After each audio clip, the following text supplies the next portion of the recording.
It began on a bright Tuesday morning in Atlanta, the kind of morning that seemed too calm for the chaos it would soon hold. The city was waking up slowly, traffic humming along Peachtree Street, people clutching coffee cups and phones, unaware that in a few hours, every television screen in America would be showing the same moment, one that no one would ever forget. The air felt clean, but heavy, as if something was about to break. Inside the local courthouse, cameras were being set up for a live segment that was supposed to be routine. A community outreach broadcast about justice reform, featuring one of the state's youngest judges, Judge Marcus Tillman, and a decorated female police officer, Lieutenant Rachel Moore. It was meant to be a calm discussion, a public show of unity between law enforcement and the judiciary. But even before the cameras rolled, tension rippled through the room like static. Rachel Moore stood near the edge of the set, checking her notes but hardly reading them. She had been a cop for 17 years, the kind of woman who never backed down from anyone. Sharp jawline, eyes that could stop a room. People respected her, even feared her a little. But lately, she had been restless. The department had changed, the country had changed, and she was tired of pretending that everything was fine. She had spent years watching people like her being blamed for everything wrong in the system, while politicians and judges, people like Tillman, spoke in circles on TV. She told herself she was here today to make her point, to speak the truth, but under that determination was something else. A quiet, burning anger that had been building for years. Across the room, Judge Tillman adjusted his microphone, his movements slow and deliberate. He was in his mid-40s, tall, clean-shaven, with a calm confidence that drew attention without effort. To the public, he was a symbol of progress, a black man who had risen through the legal ranks to become one of the youngest circuit judges in Georgia. But those who worked close to him knew there was more to him than the headlines. He carried a quiet pride, sometimes mistaken for arrogance, and had a way of shutting people down with just a few words. His supporters called it command. His critics called it ego. The set looked ordinary. A few chairs under the studio lights, a flag in the background, the seal of the court beside it. But the energy wasn't ordinary. Every small sound, the shuffle of papers, the click of a pen, the soft feedback from the microphones, felt amplified. The production team chatted about lighting, but their voices were tense. Maybe it was the topic. Maybe it was something deeper. Rachel's partner, Officer Daniel Reeves, leaned in and whispered something that made her smirk, but her smile didn't reach her eyes. "Just don't go too hard," he said quietly. She didn't answer. She looked toward Judge Tillman, who was already sitting, his posture perfect, his eyes fixed on the camera ahead. She thought about all the stories she'd heard, the ones that never made it on TV, the ones about judges throwing out cases, about criminals walking free, about cops being called monsters while everyone else played hero. It wasn't just about him. It was about everything he represented. Outside the courthouse, people passed by without knowing what was about to happen inside. The city was loud, alive. Street vendors called out from corners. A preacher shouted through a speaker about repentance, and the sky hung low and grey despite the morning sun. The world kept spinning. But for the people inside that room, it was slowing down. The host, a young woman from the local news station, tried to keep the mood light as she went over her notes. "Just a civil discussion," she joked. Rachel gave a polite laugh, though her heart was pounding. Civil. That word had lost meaning to her. When the cameras went live, it started smoothly enough. Judge Tillman spoke first, calm and measured, about accountability and reform. He had that kind of voice. Steady, reassuring. Every word chosen like it had been rehearsed 100 times. Rachel waited for her turn, nodding politely, though her fingers dug into the edge of her chair. To the viewers at home, it looked like another TV discussion about justice in America. But to everyone in the room, Something invisible was pressing down. Maybe it was pride, maybe frustration, maybe history itself. The heavy, unspoken history between a white female officer and a black male judge, both symbols of power in their own ways, both carrying different truths. She could feel the tension building with every word he spoke. He talked about systemic bias, about the responsibility of officers to act with restraint. His tone wasn't accusatory, but it carried an undercurrent, a careful choice of words that sounded neutral, but landed hard. Rachel's jaw tightened. The cameras caught everything. The small flicker in her eyes, the breath she took before speaking. "Respectfully, Judge," she said, her voice calm but cutting. "It's easy to talk about restraint when you've never been the one staring down the barrel of a gun." The air went still. Even the camera operator froze. The judge didn't look surprised. He leaned forward slightly, his voice steady but colder now. "And it's easy to justify every mistake when you're the one holding it." The exchange was quick, sharp enough to cut the air open. Nobody knew it then, but those few seconds would replay across every network in the country before the day was over. It wasn't just an argument, it was something deeper, raw. Behind her composure, Rachel felt something unravel. Years of anger, grief, guilt, all the faces she couldn't forget, flashed through her mind. And behind his calm, Tillman felt the weight of every case, every ruling questioned because of his skin color, every moment he'd had to prove himself twice over. Two people, both tired, both convinced they were right, staring at each other across a table that suddenly felt like a battlefield. Outside, the courthouse clock struck noon.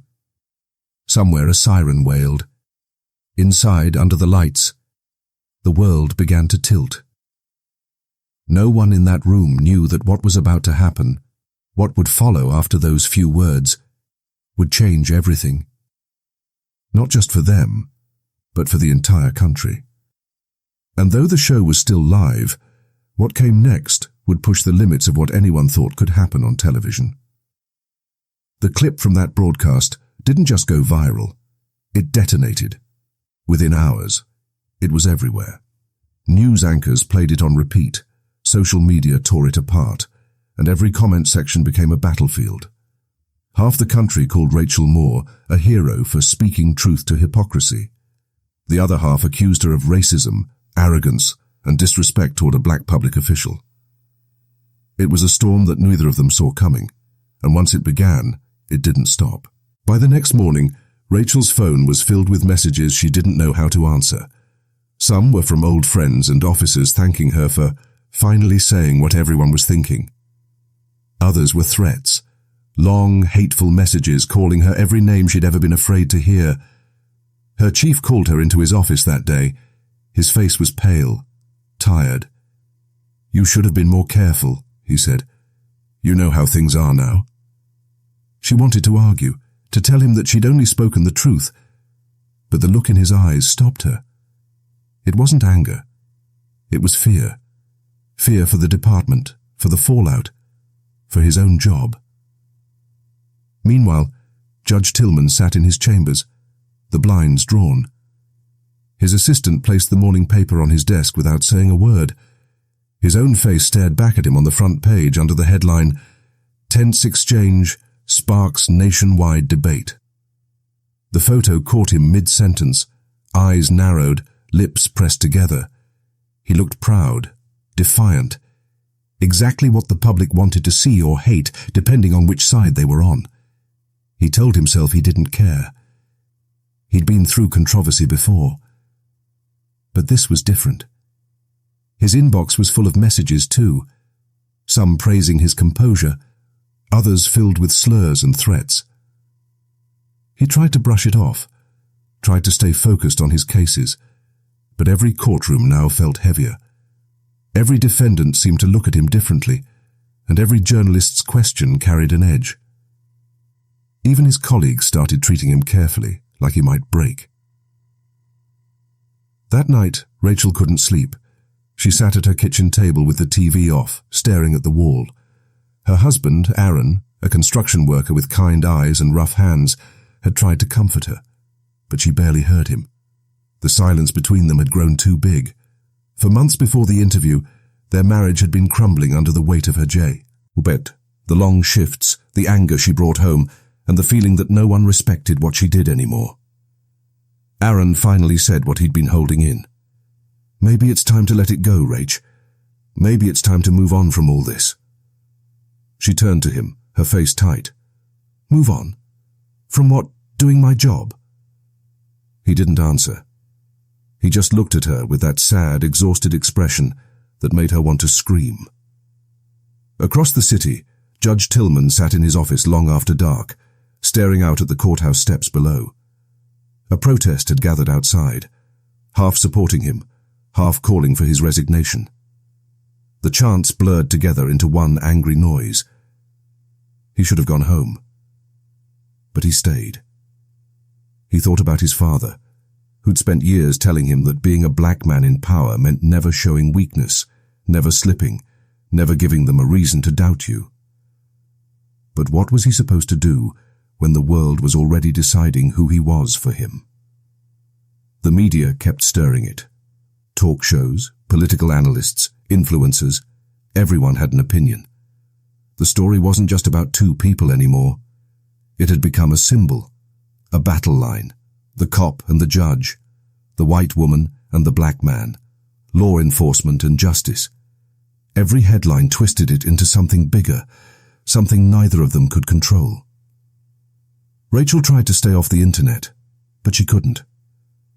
Every time she read another comment, something inside her twisted tighter. They called her racist, called her a disgrace, said she should be fired, jailed, worse. She told herself it didn't matter, but deep down, it did. She had spent nearly 2 decades serving the city, risking her life for strangers. And now, one interview had turned her into a villain. Her partner, Daniel, noticed how she had changed.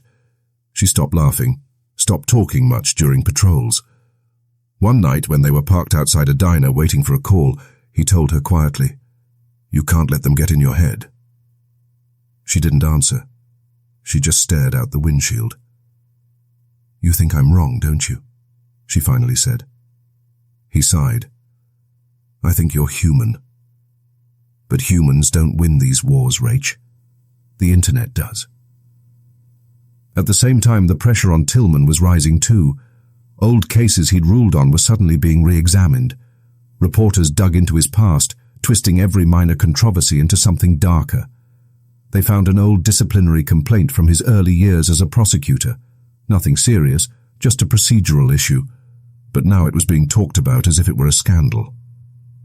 His clerk, a young law graduate named Elise, tried to shield him from the noise. "You should take a break," she said one afternoon, gently closing his office door. "Go home. Let this die down." But he didn't. He couldn't. Because deep down, he knew it wouldn't die down. This wasn't just about one argument. It was about everything simmering beneath it. Race, justice, pride, power. All the things no one could say out loud without starting a fire. As the weeks passed, both of them started to crack. Rachel began receiving hate mail at the precinct. Once, someone mailed a photo of her house with the words, "We know where you live." Aaron wanted to go to the police, but Rachel refused. "If I report it, they'll think I'm weak," she said. "They'll say I can't handle the heat." He looked at her like he didn't recognize her anymore. "This isn't about strength, Rachel. It's about you losing yourself." But she was already losing herself. Every headline, every whisper at work, every cold glance from her chief, it chipped away at her. She started snapping at colleagues, taking double says, hifts, and avoiding home. It was easier to work than to think. Meanwhile, Tillman faced a different kind of isolation. Invitations stopped coming. Some of his peers began to distance themselves, afraid of being caught in the controversy. He noticed the way people hesitated before shaking his hand now, as if his reputation were contagious. He told himself he didn't care about Rachel Moore, but her name haunted him. Every time her image appeared on TV, that moment replayed in his head. The sharpness in her tone, the flash of anger in her eyes. Part of him hated her for it. Another part, the quiet part he never admitted to anyone, felt something closer to pity, maybe even understanding. Because deep down, he knew what it was like to be hated for what you represented instead of who you were. Then came the leak. A week later, an edited video clip surfaced online, one that made Rachel look even worse. It cut out her calmer words, leaving only her sharpest lines. The internet exploded all over again. People demanded she be fired. Protesters showed up at her station. The mayor issued a statement calling her comments deeply troubling. Rachel felt cornered, trapped. Every day she showed up for work knowing she was one bad headline away from losing everything. And when she saw Tillman on TV again, cool and composed, she felt rage rise like acid in her throat. He was thriving while she was drowning, but what she didn't know was that Tillman wasn't thriving at all. Behind closed doors, he was unraveling too. His marriage had fallen apart years ago, and now even his teenage son refused to answer his calls. He drank more than he should, slept less than he needed. The pressure was constant, the public eye, the death threats, the endless noise. One evening, after a particularly brutal news segment, he slammed his glass on the counter so hard it shattered. The sound startled even him. For the first time, he realized he was losing control. 2 lives, 2 people on opposite sides of the same fire. Both were turning, both convinced the other was to blame. Rachel's world finally cracked the day she was suspended without pay. The department released a statement saying they were reviewing her conduct. She knew it was just to calm the outrage, but to her, it felt like betrayal. She walked out of the precinct without looking back, her badge and gun sitting on the captain's desk. That night, she sat alone in her car, parked across from the courthouse. She watched the steps where reporters often gathered, the same place where Tillman had been filmed earlier that day, giving another speech about integrity and justice. Her hands gripped the steering wheel so tightly that her knuckles turned white. She whispered to herself, "He did this." And maybe in that moment, she truly believed it. Across those same steps, in his office above the marble hall, Tillman signed off on another set of papers, unaware that Rachel was sitting in the dark just below. 2 people, both victims of their own pride, both broken in ways they didn't want to admit, were now moving toward each other again, pulled by something neither could control. The tension had become too tight to hold, and soon someone, was going to snap. The night it happened was colder than usual for Atlanta, the kind of cold that didn't bite, but crept, soft, quiet, and unsettling. Rain had been falling since dusk, coating the streets in a thin, oily sheen that reflected every streetlight in blurred gold. The courthouse, tall and still against the storm, looked almost holy in the dark, a cathedral of justice that was about to become something far worse. Rachel Moore sat in her car a block away, engine off, watching through the windshield as the rain streaked down in trembling lines. Her suspension had become official that morning. They called it temporary, but she knew what that meant. The department was done with her. No backup, no defense, no loyalty. 17 years, gone with one broadcast. She had spent the day pacing the house, half drunk on anger and shame. Aaron had tried to talk her down again, but the words bounced off her like bullets on steel. "You need help, Rachel," he'd said softly. "This isn't you." But he was wrong. This was her now, whatever she had become. She hadn't planned to come here. Not exactly. But as night fell, her mind kept circling back to him. Judge Marcus Tillman. His voice. His face. That same calm, detached look he always wore. He had moved on with his life, unbothered, while hers burned. She told herself she just wanted to talk, to make him understand what he'd done. But as the rain drummed harder, she reached for the glove compartment, and her hand brushed the cold metal of her off-duty pistol. The moment her fingers touched it, something inside her went still. In the courthouse, the lights on the third floor glowed faintly. Tillman was still there, as he often was, working late again. The protests outside had dwindled over the last week, but the noise never really stopped. Threats came in daily. The security guards offered to escort him home, but he always refused. "If they see me hide," he'd said once, "they win." But tonight, he was tired. More than tired. Empty. He sat at his desk, papers spread around him, an untouched cup of coffee cooling by his hand. The building was silent, except for the faint hum of the ventilation system. Outside, thunder rumbled. He rubbed his eyes, thinking about calling it a night, when the sound of footsteps echoed down the hallway. They were slow, deliberate. Too deliberate. He frowned and glanced at the clock. It was past 11. The cleaning crew had already left. The guards usually stayed downstairs. The footsteps stopped right outside his door. For a long moment, there was only the sound of the rain and his heartbeat. Then came the knock, 3 sharp taps that made him flinch. He hesitated, then called out, "Who is it?" No answer. He stood, his pulse picking up. He moved closer, the floor creaking under his steps. "Security?"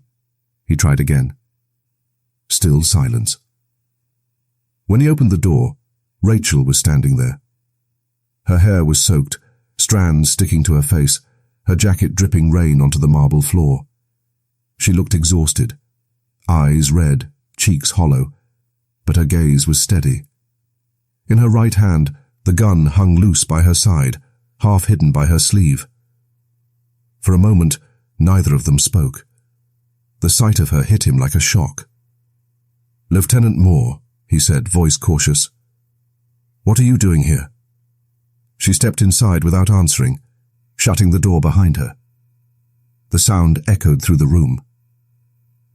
"I just came to talk," she said finally, her voice flat. "I need you to listen." He looked at her, carefully at the tremor in her hand, the wildness just behind her calm.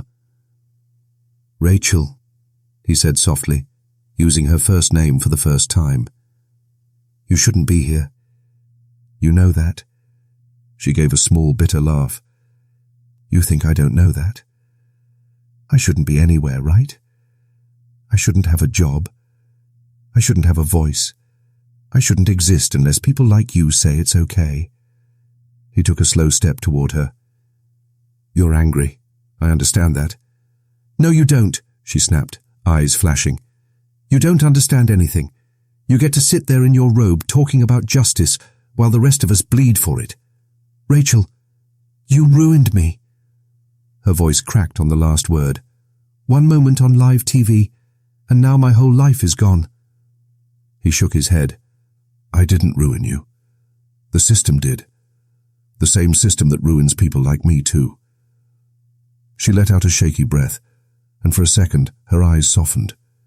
Just a flicker of confusion. Maybe regret. "Don't," she whispered. "Don't act like you're the victim." "I'm not acting," he said. "You think I haven't been threatened? Called names? You think being me is easy? You think I haven't been torn apart for things I didn't do?" The silence between them thickened. The rain outside grew heavier, hitting the windows like stones. Rachel's hand tightened on the gun. She didn't lift it yet, but the weight of it seemed to pull her entire body forward. Her breath was coming faster now. "I just wanted someone to see what they did to me," she said quietly. "I gave everything to this job. Everything. And now I'm the monster." "You're not a monster," Tillman said. "You're lost. You're angry. But you can still fix this. Put the gun down." His voice was calm, but underneath it, his heart was pounding so hard it hurt. He could see it in her eyes, the way reason was slipping away, inch by inch. She took a step closer, her boots squeaking on the wet floor. "You stood there," she said, "and made me look like some heartless cop. Like I didn't care about justice." "That's not what I meant," he said. "I was trying to talk about the system. You humiliated me." Her voice rose now, shaking. "You sat there, all calm and perfect, and you made me look small. Weak. I've spent my whole damn life proving I'm not weak." "Rachel, please." The gun lifted before he could finish. It wasn't steady. Her hands trembled, the barrel wavering between his chest and shoulder. Her breathing turned shallow, eyes glassy. He raised his hands slowly, palms open. "No one has to get hurt," he said.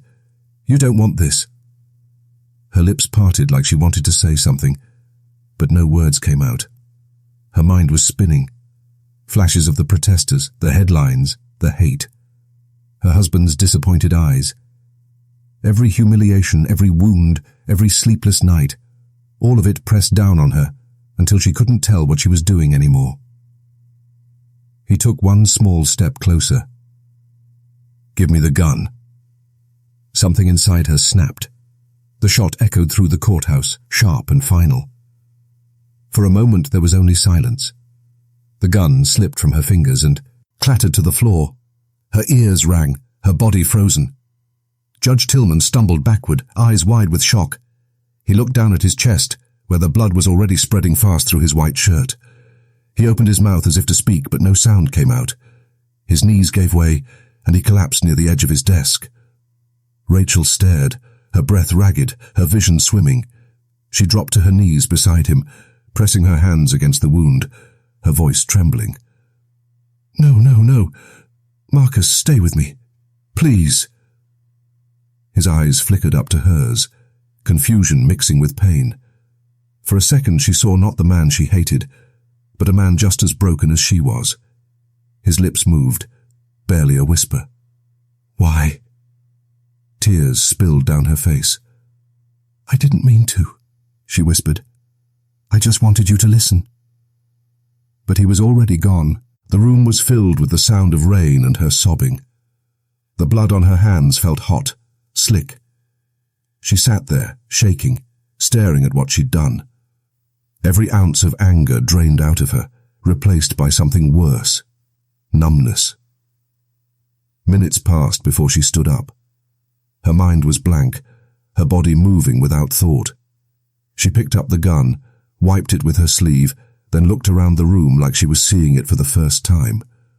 The papers scattered across the floor, the overturned chair, the growing pool of blood. It looked unreal, like a movie scene she couldn't leave. Then the panic hit. She stumbled toward the door, almost tripping. Her reflection caught in the glass window, a pale, shaking woman covered in red. She didn't even look like herself anymore. As she ran down the hallway, her footsteps echoed, each one louder than the last. The building was still empty, and no one was around to hear. She pushed through the side exit into the rain, gasping as the cold hit her face. The city lights blurred through her tears. She climbed into her car, hands trembling as she gripped the steering wheel.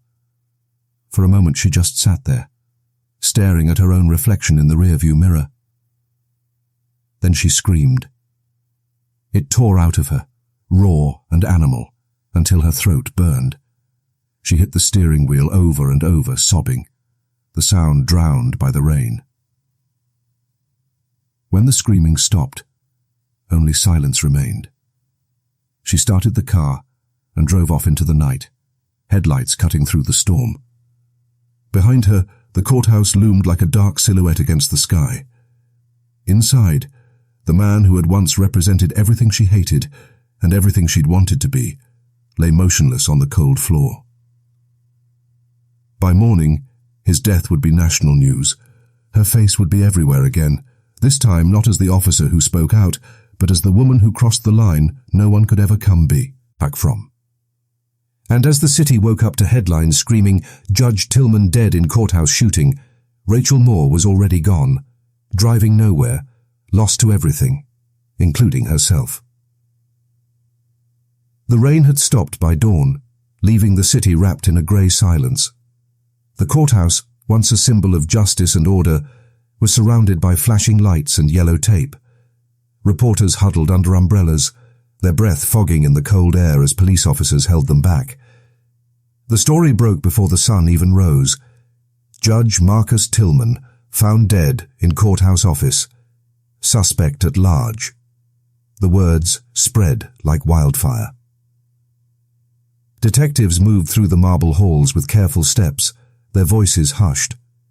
The crime scene was untouched, except for the outline of a man on the floor, his blood still fresh against the pale tile. The gun was missing, but the cameras had caught her.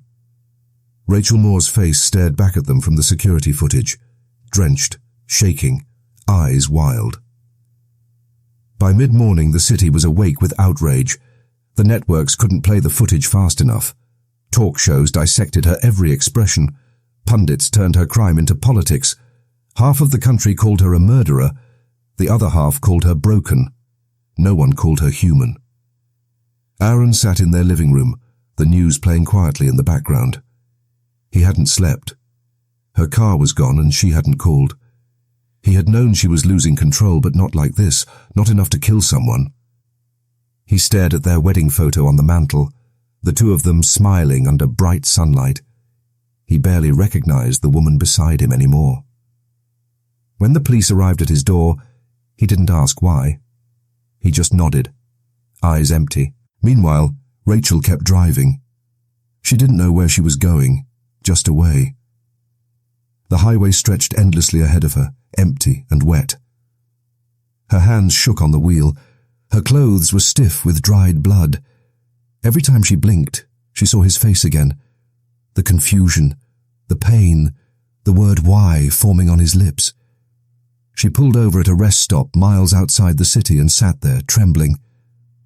The silence was unbearable. Her heart felt like a hammer inside her chest, her thoughts too loud to escape. She wanted to go back, to undo it. But her mind kept looping the same moment. The gun lifting, the sound of the shot, the way everything froze. For the first time since it happened, she whispered the truth aloud. "I killed him." The words hung in the air like smoke. She waited for the world to end. But it didn't. It just kept raining. Back in Atlanta, the courthouse was filled with grief and chaos. Colleagues of Judge Tillman stood outside his chambers, speaking in low, reverent tones. Some cried quietly. Others stared blankly, too stunned to process what had happened. His clerk, Elise, sat at her desk, hands covering her mouth. She had left the night before at 9. If she had stayed longer, maybe she could have stopped it. Or maybe she would be dead too. The governor released a statement calling Tillman's death a devastating loss for justice and equality. Vigils were planned, flowers piled against the courthouse steps, candles flickering in the wind. The nation grieved him as a martyr. But grief is never simple. The truth of who Marcus Tillman was, his flaws, his temper, his private doubts, was erased in the wave of tragedy. Death had turned him into something larger than life, something untouchable. For Rachel, there was no such mercy. The police found her car the next evening, abandoned near a wooded area just outside Macon. Inside were traces of blood and a half-empty bottle of whiskey. Her badge was still in the glove compartment, alongside her wedding ring. For 2 days, they searched the surrounding woods. Helicopters, dogs, volunteers. It was everywhere on the news. Some said she'd fled the state. Others said she'd taken her own life. Aaron watched the coverage in silence, unable to cry anymore. He remembered the woman he married, the one who used to laugh at small things, who stayed late after shifts to buy donuts for rookies. Somewhere along the way she had hardened, and the world had only helped her along. He wondered if he'd missed the signs, or if he had simply looked away. When the search teams found her, it was the third morning. She was sitting on a rock near the river, staring at the water. The gun lay beside her, untouched. When the officers approached, she didn't run. She just said softly, "I know." Her arrest was quiet. She didn't resist, didn't cry. Her voice barely rose above a whisper as they read her rights.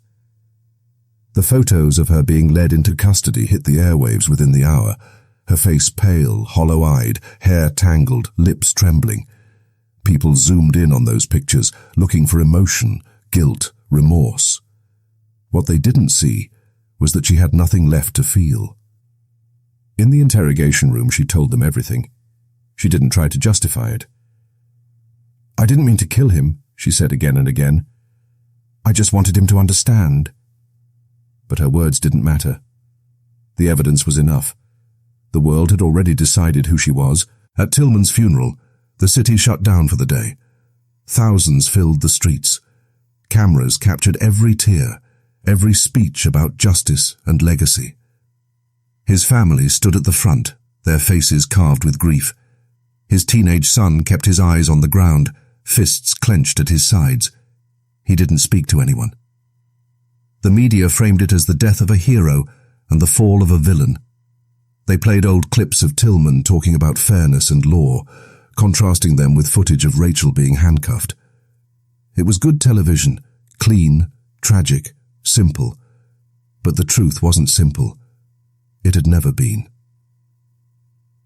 In the weeks that followed, both families crumbled under the weight of public attention. Rachel's husband couldn't find peace. He was harassed online, accused of protecting a murderer. Strangers sent messages calling him a coward, and others pitying him as a victim. He stopped answering the phone. Sometimes he caught himself staring at her empty chair at the kitchen table, half expecting her to walk in. Tillman's family was torn between grief and rage. His brother demanded the death penalty. His mother wanted only silence. "Nothing will bring him back," she said once on live TV, her voice breaking. "Not hate, not vengeance." Rachel sat in a small county jail, isolated from the other inmates. Days blurred into nights. She ate when they told her to, slept when exhaustion finally won. The walls were grey, the light dim. Sometimes she'd wake up in the dark, heart racing, thinking she heard the echo of a gunshot. The officers who guarded her avoided eye contact. Some whispered about her behind her back, the fallen cop, the disgrace. A few pitied her, though they'd never say it out loud. They'd seen too many lives ruined by the same mix of pride, fear, and bad timing. When her lawyer came to visit, she barely listened. He told her about the plea options, about strategy, about how remorse might save her from a life sentence. She nodded, but her mind was elsewhere. "He didn't deserve to die," she said quietly. "None of this was supposed to happen." Outside, the world had already moved on to the next story, but for those closest to it, time stopped. The courthouse was renamed in Tillman's honor. A plaque was mounted on the wall where he died, reading, "Justice never dies." Every year, flowers appeared there, some from people who knew him, some from strangers. And Rachel, she became a ghost in the headlines, mentioned only when her trial date was announced months later. People debated her case, argued over what drove her to it: racism, mental illness, despair. Everyone had a theory. No one had the truth. In the quiet hours of the night, she thought about the man she'd killed. She saw his face again, not angry, not proud, just human. The memory played over and over until she couldn't tell whether it was guilt or grief that kept her awake. The world painted them as enemies, but in the end, they had been two people trapped by the same system, one crushed under the weight of expectation, the other consumed by resentment. Their lives had collided in a moment neither could take back. And as the months passed, the noise faded. The protests stopped. The media found new stories to feed on.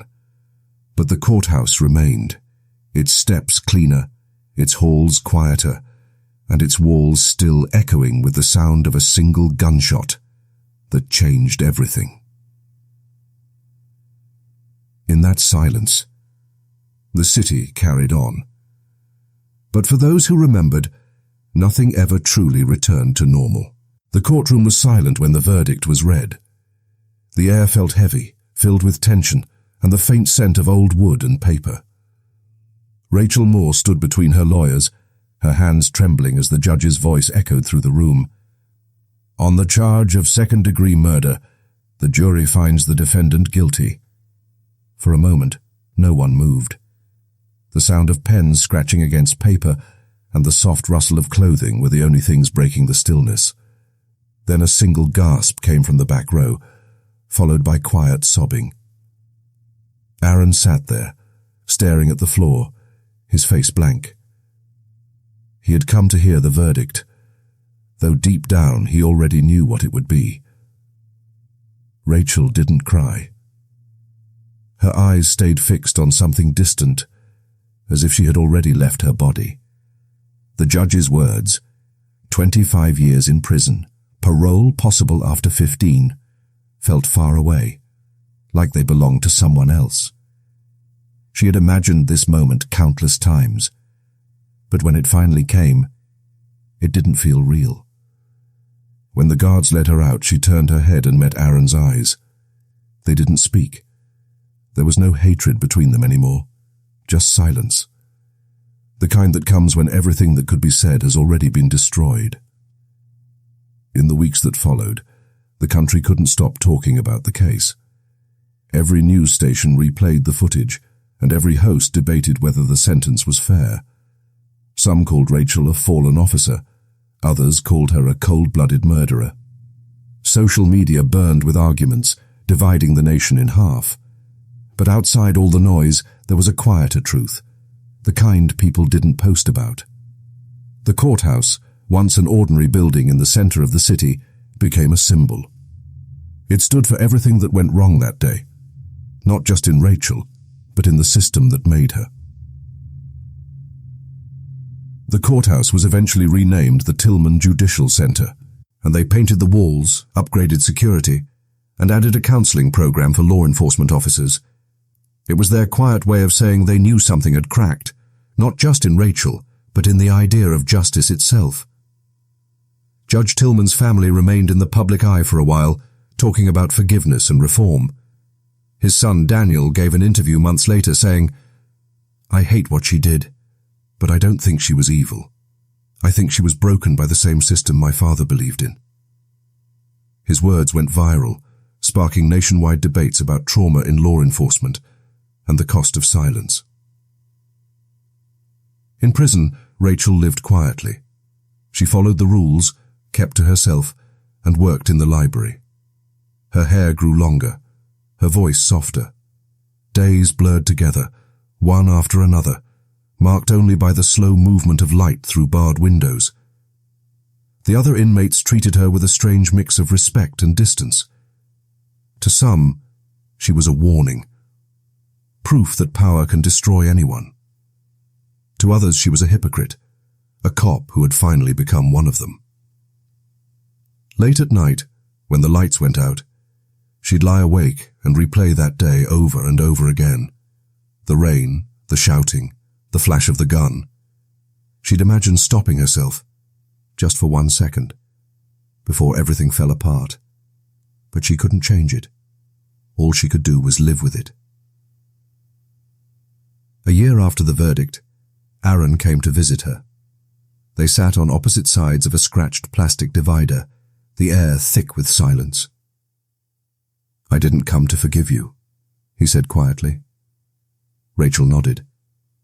"I know." He hesitated, then said, "I just needed to see that you're still here." Her voice cracked as she replied, "I am. Barely." They talked for a few minutes, about nothing important. His new job, how quiet the city had become, how everything felt smaller now. Before he left, he said, "You weren't the only one who broke, T." That was the last time they saw each other. As years passed, people stopped talking about the case. The headlines faded, replaced by newer scandals. But the story left its mark. Police departments started training officers differently. Reports on mental health and corruption used Rachel's name as an example. Law students studied the trial as a case of moral collapse. But behind all those discussions, a deeper question lingered. How does someone who swore to protect end up destroying everything instead? Was it choice, or was it the slow damage done by power, pride, and silence? Rachel had believed in justice her whole life.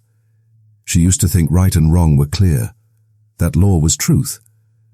But after everything, she learned how fragile that belief really was. Tillman had believed in it too, right up until the moment she shattered it. Their story became a mirror for everyone who wanted to believe the world was fair. It showed that justice wasn't just about laws or verdicts. It was about people. And people were complicated. Years later, Rachel became eligible for parole. The hearing was quiet. No cameras, no reporters. When they asked if she had anything to say, she paused for a long moment and said, "I've spent years thinking about what justice means. I don't think it's about punishment anymore. It's about understanding what we've done, even when it destroys us." The board approved her release. When she walked out of prison, the world felt colder and faster. She didn't go back to her old life. She found work at a small community center under a different name, helping people who'd been through loss. She never told anyone who she was or what she'd done. It wasn't redemption. She didn't believe in that. But it was something close to peace. Sometimes, she walked past the courthouse where it had all begun. Flowers still appeared on the steps every year, and people still whispered about the day America changed. She stopped for a moment, close her eyes, and whisper a small prayer. Not for forgiveness, for understanding. The story of Rachel Moore and Judge Marcus Tillman became less about guilt and innocence, and more about what happens when human weakness collides with power. It showed how justice, when stripped of empathy, can destroy even those who believe in it most. In the end, no one truly won. One man lost his life, one woman lost her soul, and a nation was left questioning what justice really means when the line between protector and destroyer disappears. It was not just a story about a crime. It was a story about being human, flawed and fragile in a world that demands perfection.